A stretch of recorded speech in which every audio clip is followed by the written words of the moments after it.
Legal team police எல்லாருக்குமே தெரியும் இந்த சம்பவம் நடந்தோன்னே இந்த லிமிட்டில் பண்ணால் இது இவனாக தான் இருக்கும் அப்படின்னு. அந்த அனுமானத்தின் காவல்துறை நடவடிக்கை எடுக்கலைன்றாங்க. சம்பவம் நடந்து எவ்வளோ நேரத்தில் இவனை அரெஸ்ட் பண்ணாங்க? சும்மா அரெஸ்ட் பண்ணுவேன். இவன் டவர் அங்கே இருக்கணும், இவன் இந்த மாதிரி வேலையை பண்ணுறவனா இருக்கணும்.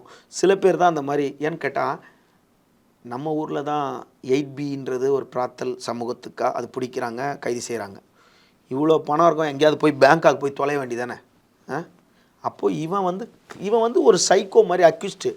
ரெண்டாவது குடும்பத்தை பின்னணி நான் சொன்னேன் பாருங்கள். மொத்தமாக மிரட்டி 4 பேர் கைதி, மனைவி உட்பட இன்னொரு மனைவி இருக்குது. ஒருத்தர் சொல்கிறாங்க ஒரு மனைவி கோச்சிட்டு போயிடுச்சு, ஒரு மனைவிக்கு. இதெல்லாம் வந்து இவனுக்கு ஒரு சர்வசாதாரணம்.